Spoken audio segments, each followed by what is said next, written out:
Bismillahirrahmanirrahim. Assalamualaikum warahmatullahi wabarakatuh. Alhamdulillah rabbil alamin wassalatu wassalamu ala asyrafil anbiya'i wal mursalin sayyidina Muhammadin wa ala alihi wa sahbihi ajma'in. Subhanaka la ilma lana illa ma 'allamtana innaka antal alimul hakim wa la hawla wa la quwwata illa billahil aliyyil azim. Yang berbahagia Datuk Seri Dr. Zaini Ujang, Ketua Seusaha Kementerian Alam Sekitar dan Air. Yang berbahagia Datuk Profesor Dr. Raihanah binti Haji Abdullah, Pengarah Akademi Pengajian Islam Universiti Melaya. Yang berbahagia Datuk Profesor Dr. Muhammad Yaakob Elaih Zulkifli bin Muhammad Yusof, panel pembentang daripada Universiti Melaya. Yang berusaha Profesor Dr. Haji Mahmud, Rektor Universitas Islam Negeri Sunan Gunung Jati Indonesia, yang juga merupakan panel pembentang pada hari ini. Yang berusaha Penolong Profesor Kanan Dr. Haji Gamal Nasir bin Haji Zakaria, panel pembentang daripada Universiti Brunei Darussalam. Yang berusaha Dr. Ashraf Ishraqi bin Jamil, penyelaras program pendidikan Islam Akademi Pengajian Islam Universiti Melaya selaku penganjur. Yang berusaha Dr. Abdul Aziz bin Rekan, Pengarah Seminar Antarabangsa Pendidikan Islam dan Pembangunan Lestari 2020. Yang berbahagia Datuk-Datuk, Datin-Datin, ahli-ahli akademik, para penyelidik, ahli-ahli jabatan kerajaan, pihak korporat, seterusnya para peserta seminar daripada Malaysia dan negara-negara serumpun yang diraikan. Alhamdulillah, kita panjatkan syukur pada Allah Subhanahu Wa Taala kerana pada hari yang mulia ini dapat sama-sama kita berada dalam satu majlis yang amat bermanfaat ini. Saya sangat berbesar hati dan ingin merakamkan jutaan penghargaan terima kasih kepada pihak penganjur kerana sudi menghulurkan jemputan kepada saya untuk menyampaikan ucapan dan merasmikan Seminar Antarabangsa Pendidikan Islam dan Pembangunan Lestari 2020 atau SEDAR 2020. Pertama, saya ingin mengucapkan tahniah kepada Akademi Pengajian Islam Universiti Melaya, khususnya program pendidikan Islam, kerana telah pun mengambil inisiatif atas penganjuran seminar yang sangat baik ini. Ia mengangkat satu tema diskusi yang cukup penting selari dengan perkembangan semasa dan memfokuskan kepada agenda besar, iaitu memperkasakan pendidikan Islam, melestarikan pembangunan dan mengharmonikan alam. Yang kedua, saya sangat bersyukur kerana seminar yang sangat penting ini diadakan buat julung kali dianjurkan secara strategik dengan kerjasama Kementerian Alam Sekitar dan Air, Universiti Brunei Darussalam dan Universiti Islam Negeri Sunan Gunung Jati Indonesia. Tahniah sekali lagi saya ucapkan. Saya berpandangan bahawa kerjasama silang fungsi seperti ini sememangnya sangat digalakkan demi menjalin hubungan yang lebih erat antara golongan pemikir, penggubal polisi dan pelaksana dasar. Tambahan pula, topik yang diwacanakan penting untuk menggarap peranan pendidikan Islam dalam matlamat bangunan lestari atau Sustainable Development Goal. Objektif utama SEDAR 2020 adalah untuk meningkatkan kesedaran masyarakat terhadap agensi dan agenda kelestarian hidup yang merangkumi kesejahteraan sosial, kemakmuran ekonomi dan kelestarian alam. Arus pembangunan konvensional telah pun mengancam kerosakan di muka bumi dan di lautan. Lantaran itu, sarana saling efektif untuk melestarikan alam adalah dengan memantapkan tasawur pembangunan dengan saduran nilai Islam selaku diri dalam individu, diri kita ataupun pelaku pembangunan tersebut, yakni agent development. Allah Ta'ala berfirman dalam Al-Quran Karim, A'udzubillahi minasyaitonirrajim, wala tufsidu fil ardi ba'da islahiha wad'uhu khaufan wa tama'a inna rahmatallahi qaribum minal muhsinin. Maksudnya, dan janganlah kamu berbuat kerosakan di muka bumi sesudah Allah memperbaikinya, dan berdoalah kepada Allah dengan perasaan takut dan penuh harapan. Sesungguhnya rahmat Allah itu sangat dekat dengan orang yang melakukan kebaikan. Surah Al-A'raf ayat 56. Sidang hadirin yang dihormati, para penonton dirahmati Allah sekalian. Pada asasnya, pembangunan lestari adalah satu gagasan global yang berteraskan konsep pembangunan untuk memenuhi keperluan manusia, sama ada diri kita sendiri dan alam seluruhnya yang saling berkait antara satu sama lain.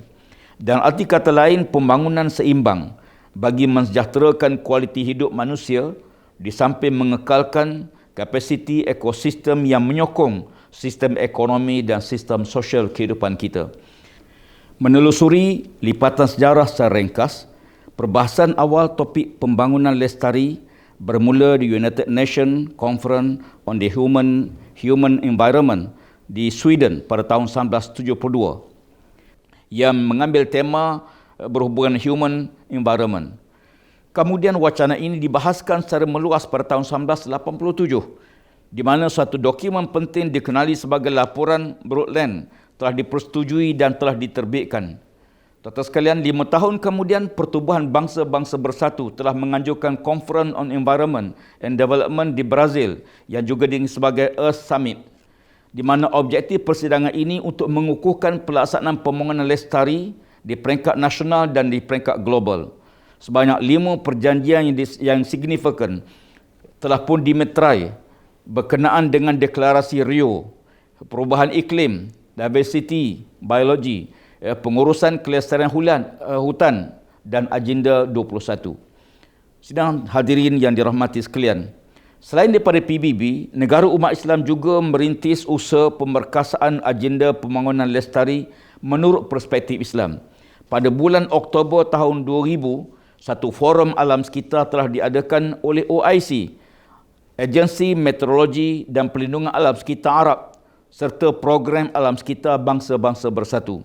Fokus utama forum ini ialah untuk memberi tawaran solusi Islam dalam menangani cabaran alam sekitar di samping mendedahkan kesyumulan Islam kepada masyarakat bukan Islam. Suatu susulan daripada penganjuran forum tersebut pada bulan Jun tahun 2002 diadakan komitmen negara-negara Islam pada waktu itu semakin ketara dan semakin menonjol, terutama menerusi penyediaan draft perspektif Islam terhadap agenda pembangunan lestari dalam persidangan Islam pertama antara menteri-menteri alam sekitar daripada negara-negara OIC yang diadakan di Jeddah. Rentetan itu, satu deklarasi telah dibentangkan di United Nations World Summit on Sustainable Development di Afrika Selatan pada bulan Ogos tahun 2002. Deklarasi tersebut mengulangi komitmen negara-negara Islam untuk melaksanakan secara serius usaha pembangunan lestari.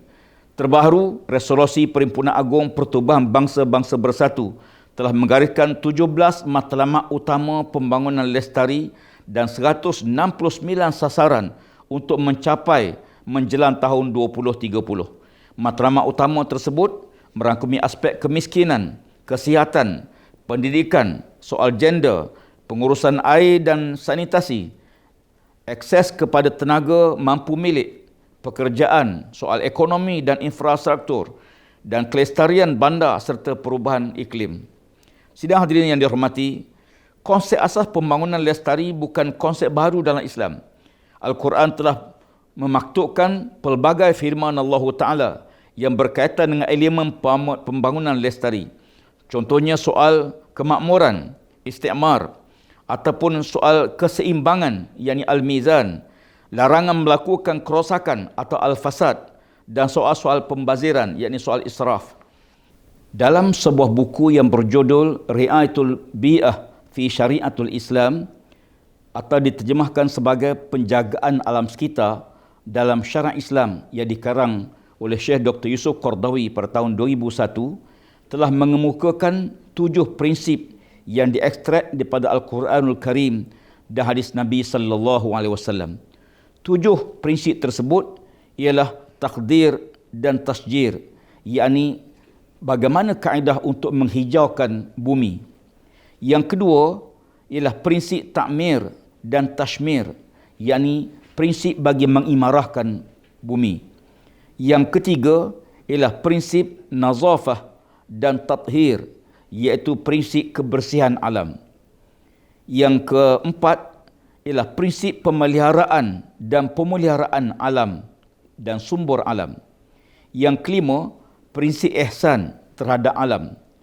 Yang keenam, prinsip pelindungan alam sekitar daripada kerosakan. Dan prinsip yang ketujuh ialah prinsip tawazun, yakni kestabilan dan keseimbangan alam seluruhnya. Jika diamati 7 prinsip umum tersebut, kelestarian alam dapat dicapai menerusi pendidikan dan pembudayaan gaya hidup yang betul, serta diintegrasikan dengan kecekapan teknologi dan perindustrian. Sidang hadirin yang dihormati sekalian, persoalan penting yang perlu diutarakan ialah bagaimana agenda kelestarian dapat dipupuk dalam diri manusia. Tidak lain dan tidak bukan adalah menerusi medium pendidikan. Ilmu sebagai penyuluh kepada kehidupan, aspirasi Pelan Pembangunan Pendidikan Malaysia memberi penekanan untuk melahirkan individu yang bertindak untuk kemaslahatan negara, mengambil berat terhadap orang lain dan menjaga alam sekitar. Malaysia telah membuat transformasi kurikulum daripada kurikulum bersepadu sekolah menengah dan rendah kepada kurikulum standard sekolah menengah dan rendah. Walau bagaimanapun, transformasi ini masih mengekalkan elemen kelestarian alam dan kelestarian global. Bahkan kedua-dua elemen ini digazetkan sebagai elemen merentas kurikulum bagi semua mata pelajaran di sekolah termasuk pendidikan Islam. Kombinasi kelestarian alam dan kelestarian global perlu diperkasakan dalam pengajaran pendidikan Islam. Tambahan pula sumber utama Al-Quran dan hadis Nabi SAW yang sangat kaya memperlihatkan kelestarian alam. Ia bukan hanya sekadar memenuhi tuntutan moral, malah juga tuntutan spiritual. Ingat, jika inspirasi ini gagal diterjemahkan, maka akan wujud dikotomi ilmu sehingga membuka jurang yang lebih kritikal, iaitu mendukung fahaman ideologi sekular dalam kalangan pelajar. Sistem pendidikan Islam di Malaysia mempunyai keunikannya tersendiri. Merujuk kepada Akta Pendidikan 1996 di bawah jadual subsection 18-2 telah menyatakan secara jelas bahawa pendidikan Islam adalah mata pelajaran teras pada peringkat rendah dan menengah bagi murid-murid yang menganut agama Islam. Selain itu, di bawah section 50-1 turut memperuntukkan jika dalam sesuatu institusi pendidikan terdapat 5 orang murid atau lebih yang menganut agama Islam, maka murid-murid itu hendaklah diberikan pengajaran agama Islam oleh guru yang diluruskan oleh pihak berkuasa negeri. Kedua peruntukan ini menjadi jaminan dan punca kuasa kepada pelaksanaan disiplin pendidikan Islam di sekolah. Maka, ruang ini perlu dimanfaatkan semaksimal mungkin untuk memperkukuhkan kefahaman pembangunan lestari Islam di kalangan pelajar. Para pelajar yang kita impikan ialah untuk mempunyai suatu akidah yang kukuh, yang teguh, kefahaman yang jitu dan akhlak yang terpuji. Oleh demikian, semua pihak perlu berganding bahu dan mengerah segala keringat yang ada untuk menggalas amanah yang besar ini untuk menghidupkan penghayatan ilmu yang telah diturunkan oleh Allah Subhanahu wa taala kepada kita seluruhnya, bahkan kepada alam seluruhnya. Setiap guru pendidikan Islam dan guru option yang lain seharusnya berusaha mencapai standard pertama yang telah ditetapkan dalam Standard Guru Malaysia ataupun SGM, iaitu amalan profesionalisme keguruan yang menekankan dominasi sosial yang dikaitkan dengan nilai kecintaan terhadap alam sekitar. Domain ini dijelaskan dengan lebih baik, iaitu guru perlu menunjukkan kecintaan terhadap alam sekitar dengan memastikan sekolah, bilik darjah, iklim pengajaran serta pembelajaran yang kondusif. Guru juga patut melibatkan diri dalam pemeliharaan dan pemuliharaan alam sekitar. Unsur-unsur kebersihan, unsur kesihatan, keselamatan, persekitaran sentiasa dapat dipelihara. Marilah kita sama-sama bergembaling usaha yang padu untuk melahirkan generasi Malaysia yang berpegang dengan ajaran Islam yang mampu menterjemahkan nilai-nilai murni dalam alam sekitar. Sabda Nabi SAW dalam sepotong hadis yang mafhumnya, jika hari kiamat akan menjelang tiba, sementara di tangan salah seorang di antara kamu ada biji benih yang hendak ditanam dan kamu mampu untuk menanamnya sebelum berlakunya hari kiamat, maka bergegaslah untuk menanamnya. Para penonton sekalian, hadirin hadirat, kita mengetahui bagaimana kombinasi yang diturunkan oleh Allah Ta'ala yang maha sempurna dalam sistem yang paling lengkap, bagaimana untuk menyepadukan diri manusia sebagai khalifatullah fil ard, alam yang diamanahkan oleh Allah Subhanahu wa taala dan penjagaan semua elemen-elemen tersebut. Kesepaduan ini hanya ada dalam sistem yang sempurna yang diturunkan oleh Allah Subhanahu wa taala. Lantaran itu, seminar ini diharap mampu memberi manfaat yang banyak kepada kita semua bagi mencapai objektif yang telah ditetapkan. Tahniah diucapkan sekali lagi kepada program Pendidikan Islam Akademi Pengajian Islam Muslim Melaya dan urustia pelaksanaan pengajuran seminar ini. Besarlah harapan saya agar natijah wacana Sedar 2020 ini dapat menerbitkan sebuah buku mengenai pendidikan Islam dan pembangunan lestari sebagai legasi kepada ummah pada masa hadapan. Dengan lafaz Bismillahirrahmanirrahim, saya dengan ini merasmikan seminar antarabangsa pendidikan Islam dan pembangunan lestari atau ringkasnya Sedar 2020. Semoga Allah Ta'ala mengurniakan taufik hidayahnya kepada kita semua dalam merahkan keringat, tenaga, buah fikiran bagi mencapai matlamat yang kita impikan. Baldatun tayyibatun wa rabbun ghafur. Sekian, aqul qawli hadza astaghfirullahal azim li wa lakum. Wassalamualaikum warahmatullahi wabarakatuh.